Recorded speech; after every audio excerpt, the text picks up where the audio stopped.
Welcome to Mythos Lullaby. Tonight, we journey into a world of ice and fire, where wolves guard the frozen north and dragons dream across the sea. Subscribe to join our growing circle and let this ancient tale carry you softly into sleep.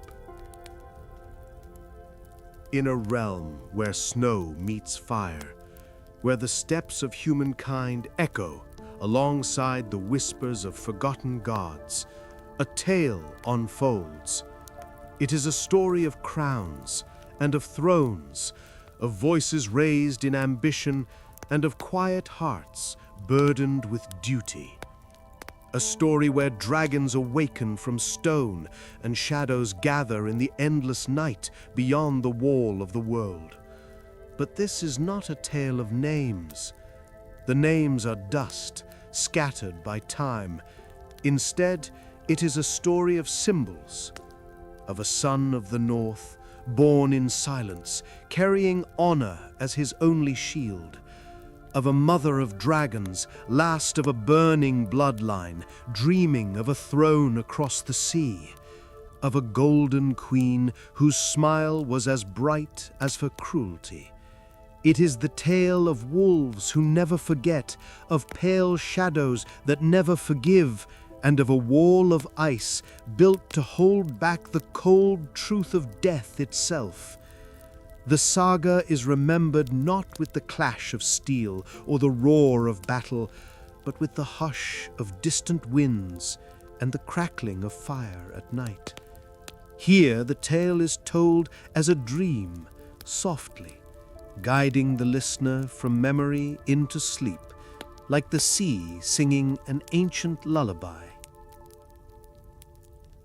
Far in the north, where the breath of winter never fades, the land sleeps beneath an endless shroud of white. The forests are deep, their branches heavy with snow, and the winds move through them with voices like forgotten songs. In this land, castles rise not for glory, but for endurance, their gray walls standing against storms that have broken countless men. One such stronghold lies among the pines, its towers old, its stones weathered, its halls filled with the smoke of hearths that burn day and night. Here, the wolf is more than an animal. It is a sigil, a spirit, a reminder that survival is not found in strength alone, but in loyalty, in the pack, in blood that remembers. Within these halls grew a boy, not born to inheritance, but raised in shadow. They called him the Son of the North, though his place at the tables of power was always uncertain. Yet his heart was steady, his eyes fixed beyond the walls. He looked often toward the vast expanse where the world seemed to end, where the endless wall of ice cut the horizon like a scar of pale light. Life in the north was harsh, but simple. The people knew the rhythm of seasons that never truly changed. Snow fell, melted and fell again. Wolves howled under the moon. Hunters carried back deer and elk. Fires crackled in stone halls while elders told stories of winters long past. Winters when darkness seemed to last forever, and when pale shadows had been seen wandering in the forests. Most dismissed such tales as legend, stories to frighten children into obedience. But some listened more closely, feeling in their bones that old truths often sleep only lightly. The boy of the north grew beside others, sons and daughters of the ruling bloodline. Though he bore no true claim, he shared their lessons. He learned the weight of a sword, the patience of the hunt, the silence of snow. He found companionship in the wolves that roamed the forests, creatures wild, yet bound by bonds stronger than any oath of men.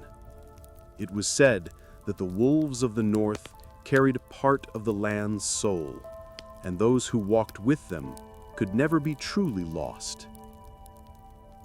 Beyond the keep's walls, travelers whispered of unrest in the southern kingdoms, of lords with crowns too heavy for their heads, of councils thick with lies, of rival houses plotting against each other beneath golden banners. Such troubles felt far away, softened by the snow and distance. In the north, honor still had meaning, and loyalty was more than a word.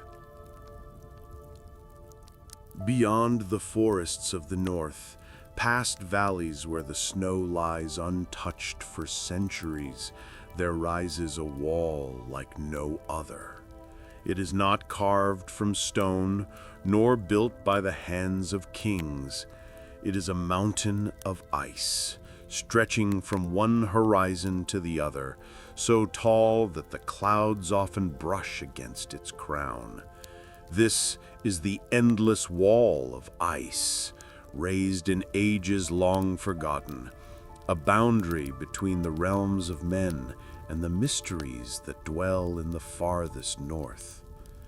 At its base stand men sworn to service, wrapped in black cloaks, their lives bound to the oath of guarding what lies beyond. They are known not for wealth or birth, but for sacrifice. Many of them arrived at the wall as exiles, criminals, or broken sons. Yet in the cold shadow of the ice, they became brothers. Their world was simple: watch, guard, endure. For beyond the wall, legends whispered of things not wholly dead, things that walk when the night is longest. The boy of the north often dreamed of that place. He watched the ravens that flew from the wall to the keeps of men, carrying messages written in trembling hands. He heard of patrols that vanished into the snow, their tracks swallowed by silence. Some spoke of shadows with eyes of cold blue fire, moving unseen among the storms. Most laughed and called such tales nonsense, but the boy listened. In his heart, he knew the North kept secrets deeper than any southern crown could imagine. The wall itself seemed alive. In the morning, it gleamed pale gold under the weak sun. At night, it glowed faintly in the moonlight, as though fire slept within the ice. To stand before it was to feel small, to realize that all the struggles of men, their thrones, their wars, their crowns, were but sparks against the vastness of the cold. Among the watchers on the wall, life was harsh. The wind cut through their cloaks like knives. Their fires burned low, and their food was often scarce. Yet in their eyes burned a strange light, as if the weight of their duty gave them strength. They trained with sword and bow, but more importantly, they trained their hearts to endure silence, to listen for sounds that should not be there. The crunch of snow when no man walked, the distant echo of a horn in the night. Legends said the wall had been built with ancient magic, sealed with the strength of forgotten kings and the breath of dragons long turned to dust. It was not merely a barrier of ice, but a promise that the realms of men would stand so long as the wall endured. Yet cracks could be seen here and there, fine lines where the ice wept, as though the wall itself remembered its age. South of the wall, most kings and lords dismissed it as a relic. To them, it was nothing more than a place to send the unwanted. They did not believe in shadows, nor in the stories of the long night.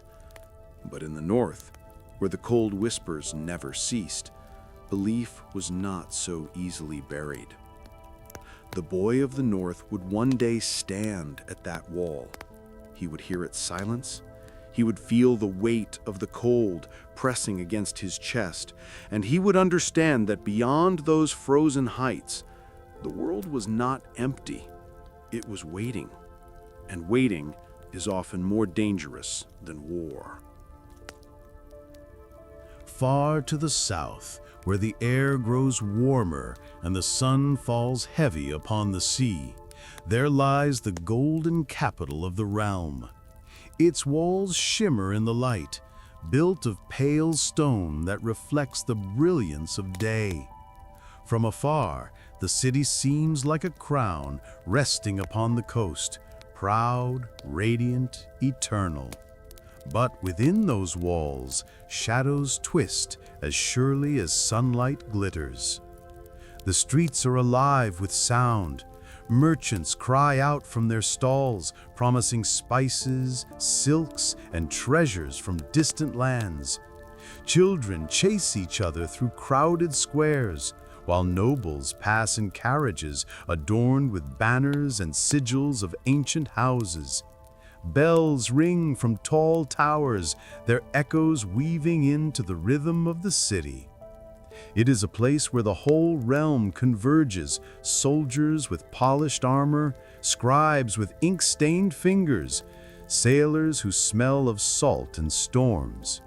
Yet the city's true heart beats in the great keep at its center, where the Golden Queen rules. She is as beautiful as she is dangerous, her eyes sharp, her words sharper still. Her presence fills the Hall of Thrones, where courtiers bow deeply, their faces painted with smiles, but their thoughts hidden behind layers of ambition. For in this city, words are weapons and secrets more deadly than swords. The Golden Queen's power is bound not only to her throne, but to her will. She is fierce in love and fiercer in hatred. Some whisper that she was born with the soul of a lion, proud and unyielding. She does not forgive easily, nor forget a slight. Around her, the court dances a careful dance. One misstep can mean disgrace, exile, or worse. The capital itself mirrors her rule. By day, it dazzles with splendor. Fountains splash in marble courtyards. Musicians fill the air with harps and flutes. Feasts groan under the weight of roasted meats and golden cups of wine. By night, it whispers. In dark alleys, knives glint. In candlelit chambers, schemes are woven. Behind closed doors, lords and ladies trade promises they never intend to keep. At the center of it all stands the throne of iron. Forged in fire and conquest, it rises like a jagged crown of blades, cruel and magnificent. It is said that no ruler can sit upon it without bleeding, for it was made to remind kings and queens that power is pain and rulership is sacrifice. To the Golden Queen, the throne is both a prize and a prison, the seat she clings to with every breath, and the burden she will never release. Far away in the frozen north, honor and loyalty still guide men's hearts.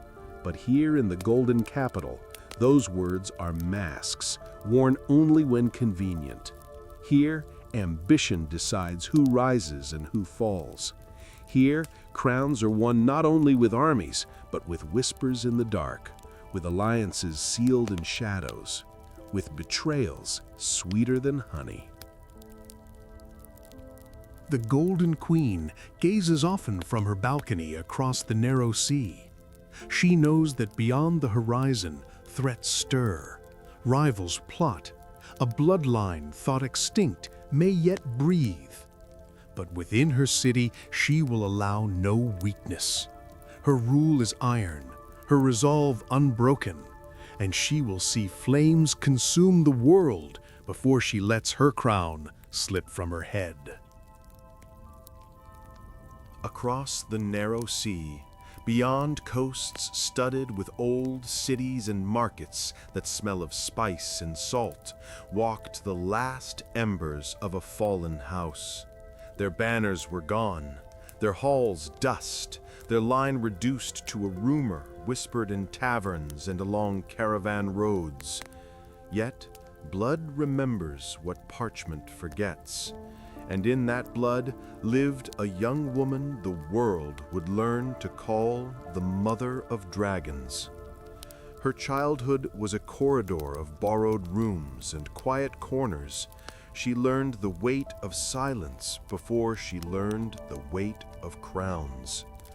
Beside her moved a guardian, stern, careful, always listening for the echo of danger. They crossed streets where fountains spoke in foreign tongues, deserts where wind erased every footprint, harbors where masts forested the sky. Everywhere she went, the past followed at a respectful distance, like a shadow too polite to step ahead. In one of those sun-shot cities of the East, her path interlaced with the riders of the open plain, people whose homes were made of leather and wind, whose songs traveled farther than the hooves of their horses. They wore the horizon on their shoulders.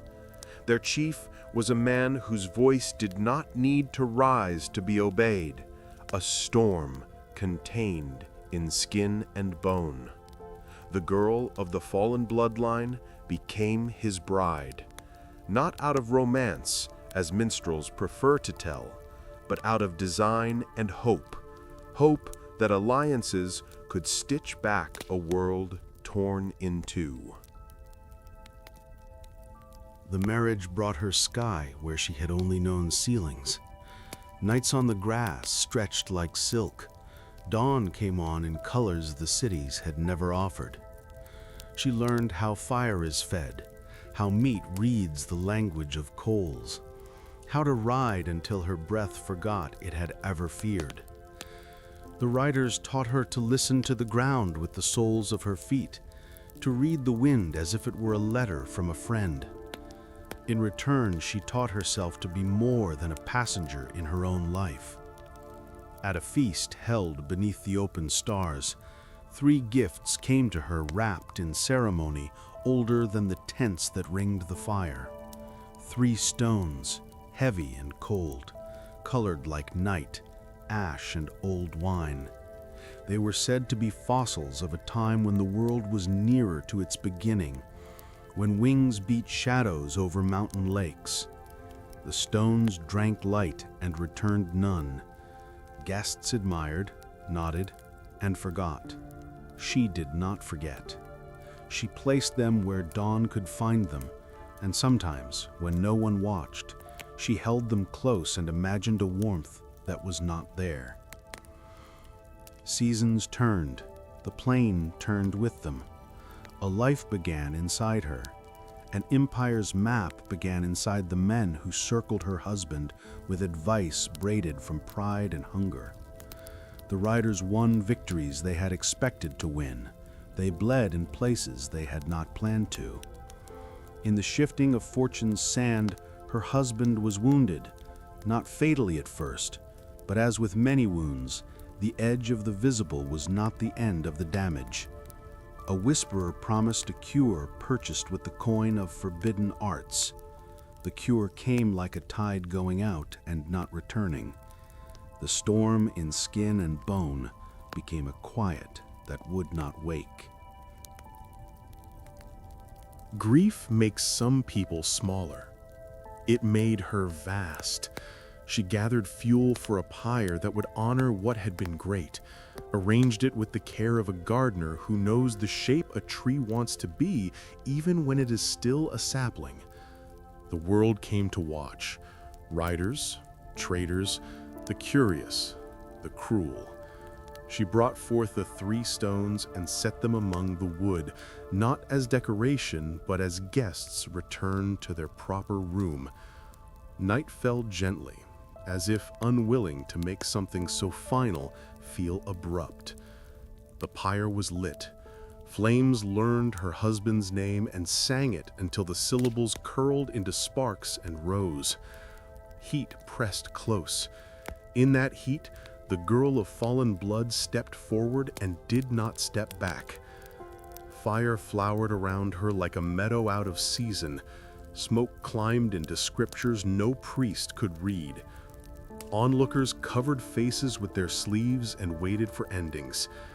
But not all endings are the same.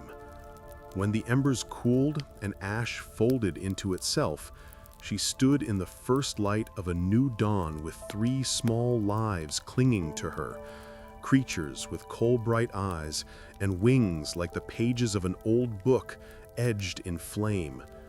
The world had not seen their kind in an age. It saw them now and remembered how to be astonished. The girl became the mother of dragons, and the plain became too small for what she had become.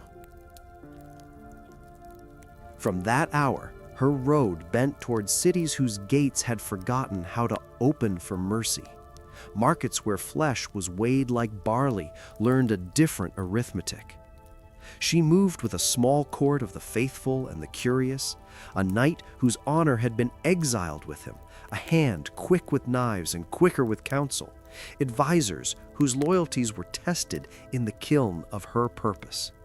Above them circled the 3 small names of fire, learning the sky as children learn their letters, awkwardly, then gracefully, then with joy. The first city to hear her knock replied with laughter. Laughter is light until it is frightened. She stood before its rulers, not with an army whose banners could blot out the sun, but with a promise written in a grammar they did not respect, that chains could be taught to forget wrists, that markets could be taught the price of a human voice. Her offer met the old answers: mockery, delay, a calculus of profit that had forgotten to hold a mirror to its face. So she altered the math. She traded what seemed dear to buy what was truly precious, and when the balances were in her hands, she placed them on a table where sunlight could read the numbers. The city learned that a woman with little except resolve and 3 small flames could redraw its ledgers in a single afternoon. Doors opened, keys changed pockets. Those who had been counted as cargo were counted again as people and asked what they wanted to do with the rest of their day. News travels fastest along paths where hope is thirsty. The second city closed its gates, as if a closed gate could close a story. But gates are only the parts of walls that admit they can move. She found the hinge. Words did some work. Hunger did more. The memory of what had happened to their neighbors did the rest. Another market unlearned a habit. Another square forgot the sound of iron on skin and learned the sound of music. By the third city, the world had begun to argue with itself. Was she a liberator or a conqueror? A queen without a chair is still a queen if enough heads bow of their own accord. She entered through streets that had been swept for her and found, as many do who step into power, that freeing a place is a simpler task than tending it. Freedom, like fire, needs tending, or it runs wild through kitchens and nurseries as well as through jails. She stayed. A season, then another. She learned the calendars of a city that had used people as numbers, and now needed to learn people as neighbors. She judged disputes that had no right answer and made one anyway. Grain had to arrive on time. Water had to be clean. The old masters had to be watched without turning the watchers into new masters. In council rooms and courtyards, she sat long, listening until listening became a kind of architecture that could hold the weight of a morning. All the while, the 3 small flames became less small. Wings strengthened. Shadows grew long over rooftops at dusk. The creatures of coal-bright eye learned distance. learned hunger, learned that stone does not argue, but it does not feed either. A mother who walks with fire must learn to wear gloves the world has not invented yet. She did her best. Some days her best was enough. Some days the sky answered with scorch marks on towers and fear in the eyes of those she had freed. Counselors urged her to claim the chair that had been promised to her by blood and dream. Across the sea, they said, stands the iron seat that was melted and hammered from the swords of men who thought they would never kneel. It belongs to you by right. Rights are maps drawn by victors. She studied a different cartography. What belongs to me, she answered quietly, is the choice to be worthy of what I ask others to accept. Still the sea called. At night she stood on balconies and watched ships move like brushstrokes across the moon's reflection. In the language of waves, she heard two truths speaking at once, that the lands she had freed would never be finished with her, and that the land of her birth would never begin without her. Between those truths she stood, and in the standing learned patience that felt like pain. Whispers rose from the west and reached her table like letters that had been folded and unfolded too many times. The Golden Queen in the southern capital sharpened her smile and her laws. The sun of the north gathered a mantle not of silk, but of snow and duty. Beyond the wall of ice, the pale shadows moved with the patience of glaciers. The world's great game did not ask her permission to proceed. It moved pieces in her absence and expected her to catch up. A city cannot hold a tide. One dawn she ordered sails raised. The harbor woke to masts and pulleys, to ropes coiled like sleeping snakes, to crews whose ears had learned her name and 10 languages. On the highest mast a banner lifted, no beast embroidered there, no colors of an ancient house, only a plain field that said, "We move because the world does." Above the fleet, 3 not small anymore shadows wheeled, their bodies throwing coins of light across the water whenever a wing met the sun. Before departure, she walked once more through the streets that had learned her footfall. She touched stone warmed by ordinary days, listened to markets where voices competed not for survival, but for the pleasure of the barter. She paused at a school where children recited the city's new laws, simple ones, portable ones, that no one is owned, that bread prefers to be shared, that doors, when knocked upon gently, should consider opening. She said little. Goodbyes talk too much when they are nervous.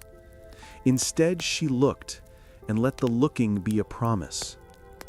The voyage began like many voyages, with gulls arguing and then losing interest, with coastline shrinking like a memory that will never entirely leave. On deck, she stood unarmored, except by purpose. Advisors argued about timing, about allies she should court, about enemies who would never be friends. She listened until listening stopped adding new information. Then she walked to the rail and watched the 3 that called her mother sketch their impatience across the sky. At night, the sea played old music against the hull. She slept little and dreamed much, of a chair made of knives and the price it demands, of snow that does not melt because the sun has been asked to wait, of a city whose gates open by habit now, where markets sing softly and nothing is for sale that should not be. Between dreams, she woke to the creak and sigh of wood that had crossed more miles than some kingdoms have stories. As the fleet pressed west, storms practiced their art and then remembered they had other appointments. The creatures above learned the shapes of lightning and decided they did not like them. In calmer weather, one would drop to the deck, lay a skull against her palm like a pen asking for ink, and rumble a sound that was not language but contained a grammar of trust. She laughed quietly, because laughter is how some people hold courage while the horizon widens. Landfall would bring complications, banners to read, oaths to weigh, knives to find before they were used. But the woman who stepped onto the sand that first day was not the girl who had crossed promontories in borrowed rooms. She had walked through fire and come out with new responsibilities in her arms.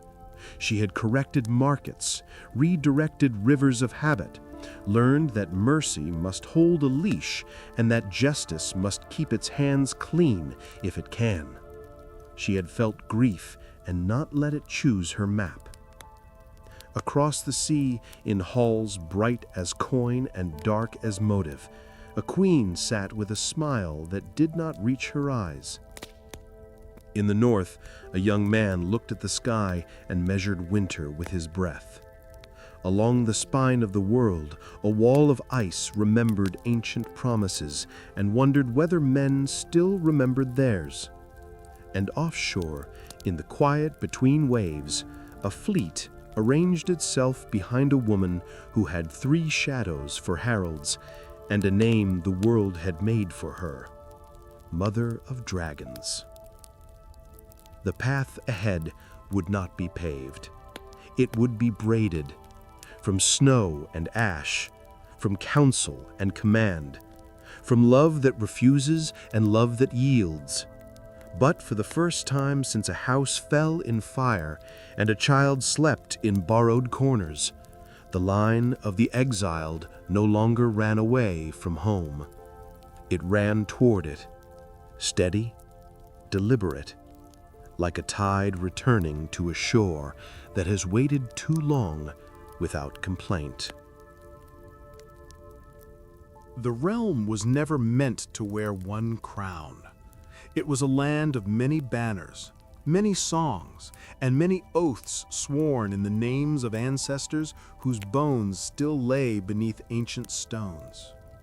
Yet when the seat of iron gleamed in the southern capital, every lord with pride in his veins and steel in his halls began to dream of it. Dreams, when multiplied, become wars. From the storm-lashed coasts came banners bearing stags crowned with antlers, houses that claimed the right to rule because their strength was as enduring as the waves.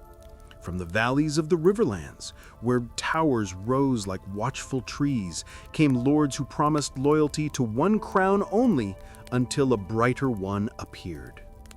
The north, with its wolves and its honor, whispered of independence, tired of bending the knee to southern gold. In the shadows, smaller houses sharpened their daggers, waiting for the moment to strike or swear allegiance to the highest bidder. The war began not with a trumpet, but with a whisper. A king in the south drank too much wine. A counselor's tongue slipped. A marriage was broken by betrayal. Out of small cracks, storms are born.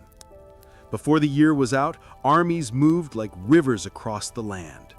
Fields once golden with wheat were trampled into mud. Castles that had stood in peace for centuries burned with fire, lit by their own neighbors. In the north, the son of the wolves bore his banners high. Though young, he carried himself like a lord's of old, his eyes cold as the snows that raised him. Men followed him, not only because he bore a famous name, but because he made them believe the North could stand alone. Victory followed him like a loyal hound, and for a time it seemed as though the crown of independence might fit upon his brow. But crowns are heavy, and loyalty is fickle. Betrayal came, as it always does, not from open enemies, but from those who smiled across the table. A feast was held, songs were sung, and in the silence between verses, daggers did the singing instead. The son of the wolves fell, and with him fell the North's brief dream of freedom. The howls of his people echoed through frozen forests, and the memory of the slaughter became a scar the land would never forget. Far across the sea, the mother of dragons heard these whispers carried by merchants and sailors. She marked each tale like a stone placed carefully in her pocket, weighing her steps. If kings could be betrayed in their own halls, if wolves could be slain at their own feasts, then perhaps the realm was ready to be reshaped. In the golden capital, the Queen of Lions tightened her grip. Loss had touched her, grief had sharpened her, but her resolve grew harder than iron. She bore her crown like a weapon, her children her armor, her throne her shield.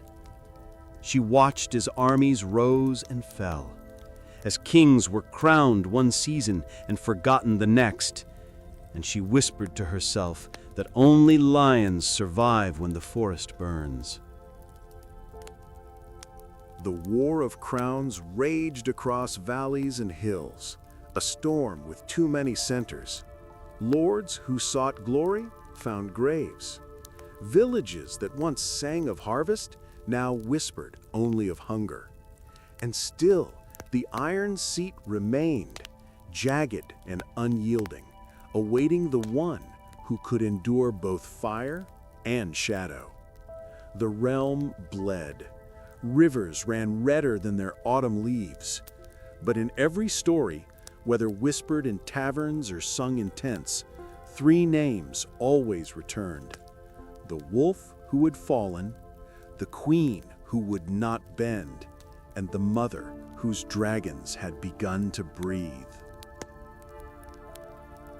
Winter had always been a word in the north, but now it became a presence. The winds blew harsher, the snows fell deeper, and the world seemed to hold its breath. Farmers left their fields bare, hunters found fewer tracks in the woods. Fires burned longer, yet still the cold seeped through the cracks of every hall. It was as though the land itself whispered a warning. The long night had come again. Beyond the endless wall of ice, the pale shadows stirred.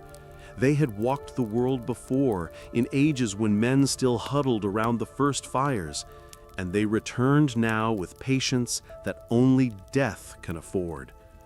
Their eyes glowed with frozen flame, their steps left silence rather than sound, and wherever they passed, warmth fled. Behind them came armies not of the living, but of those who had once been living, silent hosts with empty eyes, drawn forward by the will of their icy king. The watchers on the wall saw the first signs, patrols that did not return, villages left deserted, whispers carried on the wind that was colder than it had ever been. Ravens flew south with messages that shook the hands of the scribes who wrote them. At first, the southern lords dismissed these warnings, calling them tales for children. But the cold does not wait for belief. The son of the north, now grown into his duty, understood what others would not. He gathered men, not for crowns, not for thrones, but for survival. He knew that in the face of the night, all banners meant little. Wolves, lions, stags, dragons, all would fall the same if the shadows crossed the wall. With him rode knights who had once been his enemies, wild folk from beyond the wall who had long been hated, and those who had nothing left but the promise of firelight against the dark. The battle came when the night was deepest. The wall of ice trembled as silence moved like a tide. The shadows marched, endless and unfeeling. At their front stood the King of Frost, crowned not with gold but with cold itself, his gaze sharp enough to shatter courage. Behind him, the dead answered his call, their numbers swelling with every fallen soldier. But men did not stand alone. The mother of dragons had crossed the sea at last, and with her came fire. The sky split as wings darkened the moon. Flames roared, painting the snow in hues of orange and blue. Where fire touched, shadows shrieked and melted into nothing. Hope flared like a torch held high. Yet the night did not yield easily. Arrows shattered, swords froze in men's hands. One dragon fell to the icy king's spear, its fire extinguished, its body claimed by the cold. For the first time in centuries, the sky wept flames that did not rise again.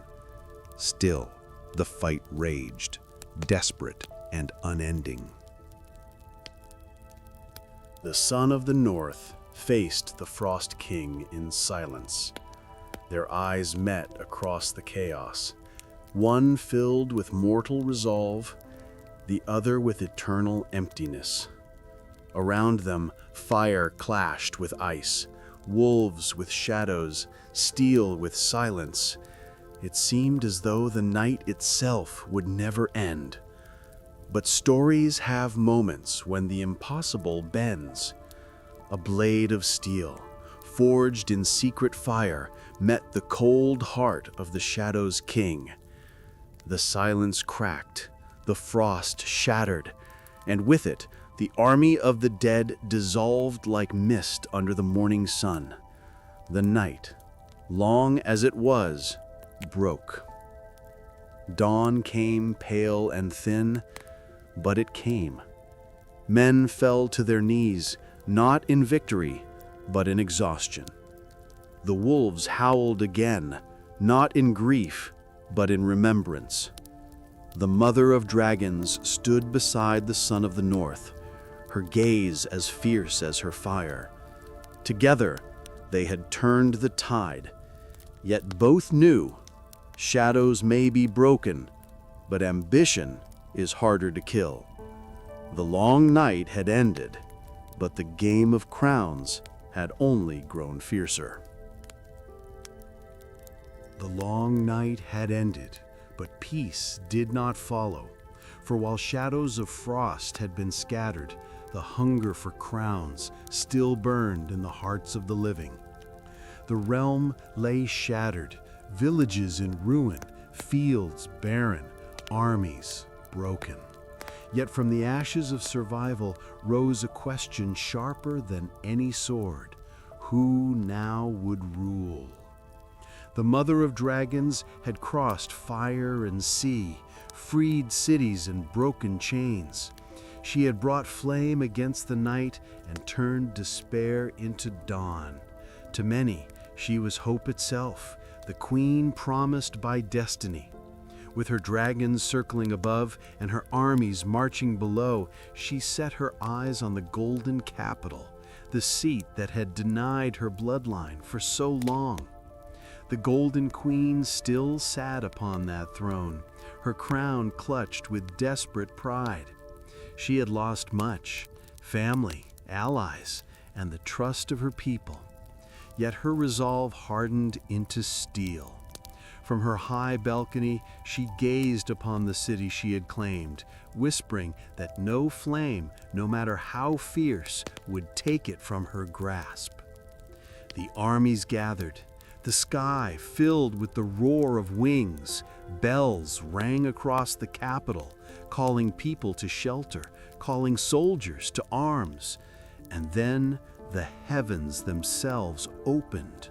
A shadow, darker than any storm, swept across the streets, and fire fell. The dragon's breath was not a weapon, but a tide, flowing through alleys, over markets, across the stones of the palace itself. The city burned as though it had been waiting for this fire all along. Towers crumbled, gates melted, screams mingled with the roar of flame. Victory was absolute, yet it came at a price so terrible that hope itself seemed scorched. The mother of dragons stood among the ruins, her face lit by the fire of her children. She had claimed the throne, but the throne had demanded more than victory. It had demanded her soul. Whispers spread. Was she a savior or a tyrant? The answer shifted with the wind, but the flames did not ask questions. The son of the north, who had fought beside her against the shadows, now faced a truth heavier than any sword. He had believed in her dream, had seen the fire as salvation, but standing in the ashes of the capital, he saw that fire can warm and fire can also consume. He saw a woman who had freed the helpless, yet chained herself to a vision that would not stop burning until all the world was ash. Love and duty clashed within him, but duty did not blink. In the throne room, where melted steel and shattered stone framed the jagged seat of power, he stepped toward her. She smiled, for in him she still saw loyalty, trust, and something deeper that words could not name. He embraced her as though to comfort, as though to promise they could rule together. And in that embrace, a blade found its mark. Her breath caught. Her eyes widened, not in anger, but in sorrow. For a heartbeat, it seemed the fire would rage again, but then it dimmed. She fell softly, as though even the stones could not bear to break her. The mother of dragons was gone, her dream extinguished, not by armies or frost, but by the hand of the one she had trusted most. Above the city, her last surviving child screamed, wings beating against the smoke-filled sky. The dragon circled, mourning in fire and in shadow. Then, with claws that shook the earth, it lifted her body. The throne of iron stood before it, sharp and merciless. In grief, the beast unleashed a torrent of flame, melting the jagged seat into molten ruin, as though declaring that no man or woman should ever sit upon such a cursed chair again. When the fire ended, the dragon rose into the clouds, carrying its mother away, beyond the reach of thrones, beyond the reach of crowns. The capital lay in silence, broken and blackened. The War of Crowns was finished, but the cost was written in ash. The son of the north stood alone, heavy with the weight of choice, heavy with the memory of flame. He had saved the realm from shadows and from fire, but in doing so, he had burned a piece of himself that would never be reborn. The war was over, though peace did not come easily. The golden capital lay scarred, its towers blackened, its streets etched with the memory of fire.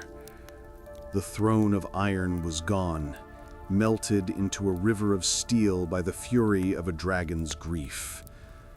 What had once been the prize of kings and queens was now nothing more than molten ruin, a reminder of how ambition devours itself. The lords of the realm gathered, their banners tattered, their voices weary. No single crown could rest upon the ashes. They argued, they bargained, and at last they agreed. No throne should again rule all. A council would rise where a single seat had fallen. The realm would not be united by fire or fear, but by the fragile thread of compromise. It was not glory, but it was survival. The son of the north would not remain in the halls of politics. His heart belonged not to crowns, but to snow and silence.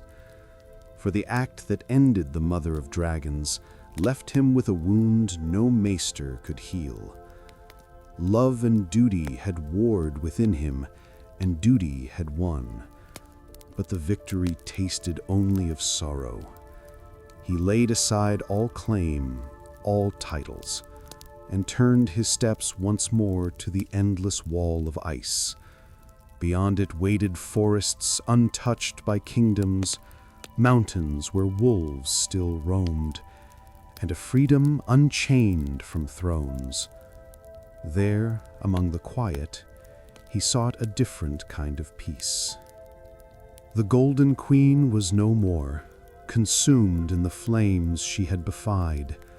The mother of dragons had flown beyond mortal reach, carried into myth by her last and fiercest child.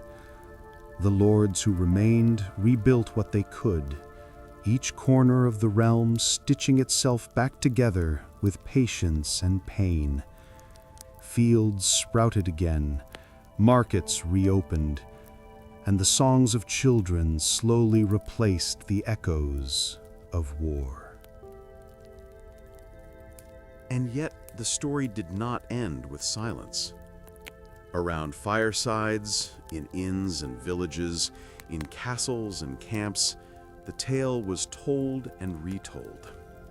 The wolves of the north, the pale shadows of the long night, the Queen of Gold, the Mother of Dragons, the Son of Snow, all became figures larger than life. Their deeds were embroidered into tapestries, carved into stone, whispered into lullabies. Some told the tale as a warning, others as a song of hope. Time, as it always does, softened the edges. Names blurred, faces faded. What remained was the echo, the knowledge that crowns may break, that fire may falter, but that honor, sacrifice, and memory endure. The Iron Throne was gone, but its shadow lingered. The wolves still howled in the forests, the dragons still soared in dreams, and the night still held secrets that no dawn could fully banish. But for now, the realm breathed. It healed. It remembered. And as the years turned into centuries, the story itself became what it was always meant to be. Not a history of rulers, but a song of ice and fire, carried in whispers through the ages, waiting to be told again when the world grew quiet, when sleep pressed gently upon tired eyes, and when the listener was ready to drift into dreams.